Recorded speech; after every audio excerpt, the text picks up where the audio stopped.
Over the last few years, there's been a big boom in portable Bluetooth speakers, but figuring out which to buy can be tricky. What size, what power, what battery life, what is Bluetooth?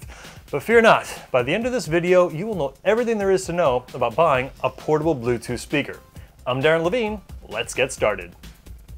Firstly, what is your intended use? Having an idea of how you intend to use the speaker will help you narrow down your search. Do you want to take it hiking, to the beach, to your back patio? Is it for casual use or perhaps for some level of professional use? Give some thought to this as we go through the following options. The features. The obvious main feature is that each speaker is indeed a speaker, which can be connected via Bluetooth. Most also include an aux input, which can be great because it can typically give you longer battery life as opposed to Bluetooth. Other features are typically built into some speakers. Many have a microphone and act as a speakerphone when connected to your cell. I'm not a fan of this usage, but it can be neat. Some speakers have other various connectivities such as Wi-Fi, but all in all, Bluetooth is the main connectivity. Size. This is probably the biggest factor to consider. I have very small models up to a beefier model which I use mostly as a TV speaker as opposed to portable use. You might think the small models don't sound very good, and you're half right. They can't compete with bigger, more powerful models, but you might be surprised at just how good the little fellas can sound. Size-wise, be realistic about your intended use. You can always purchase a smaller speaker for travel and a bigger one for better sound.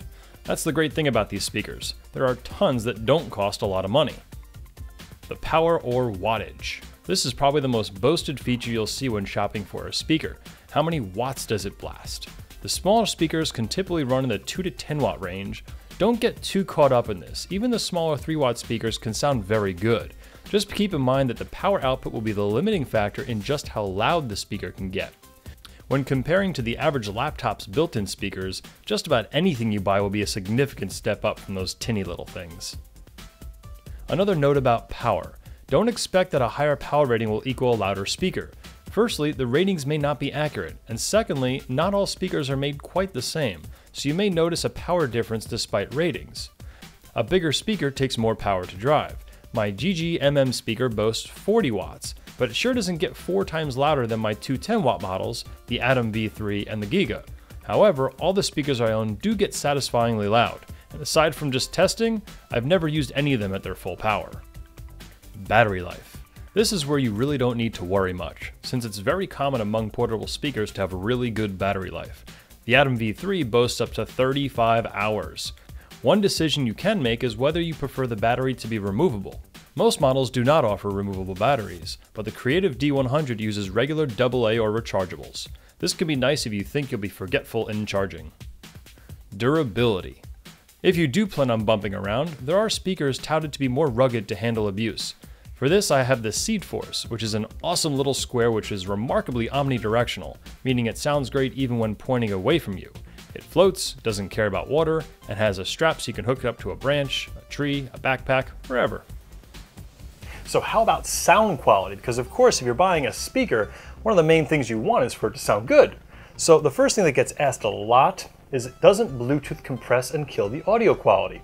That used to be the case. With earlier versions of Bluetooth in the 1.0 series, things were sounding pretty terrible. But Bluetooth 2.0 changed that dramatically. And anything that's newer than Bluetooth 2.0, don't assume that means it's going to be better in sound quality, because a lot of the improvements are for battery life and data connections. So suffice to say, anything Bluetooth 2.0 or higher is likely going to give you some very, very good sound quality. And I would bet a pretty large bag of cookies that the average person wouldn't know the difference between the Bluetooth connection and the auxiliary input connection.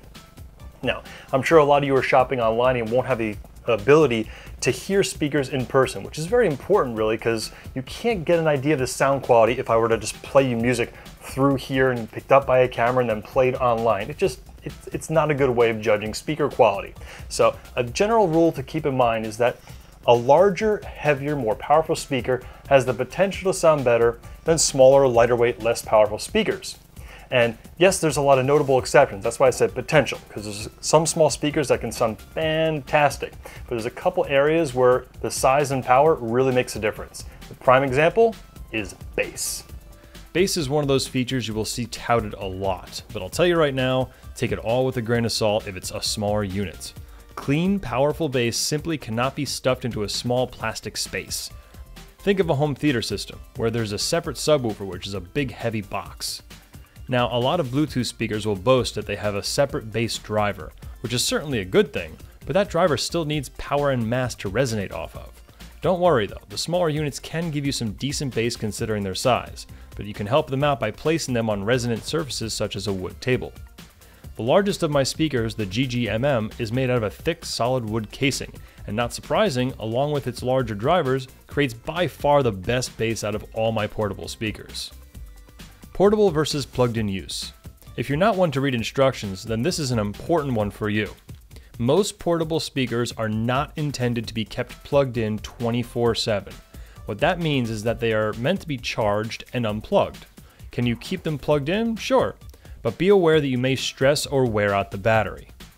If you do wish to have your speaker plugged in all the time, there are some models which are okay for this. The GGMM and the Creative D100 are both designed for battery use as well as plugged-in use. If you're shopping for a speaker and want to know if a speaker is rated for plugged-in use, see if it advertises it. If not, a good clue is what power plug it uses. If it uses a regular micro USB cable like your Android phone, then it's a good bet it's not intended to be plugged in 24/7. And that just about does it. You now have all the knowledge you need to go out and buy yourself a quality portable Bluetooth speaker.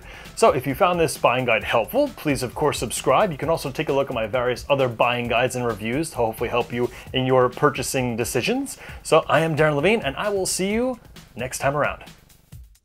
I love reviewing, and if you have a product or service you would like reviewed, get in touch and I will give it the full run-through.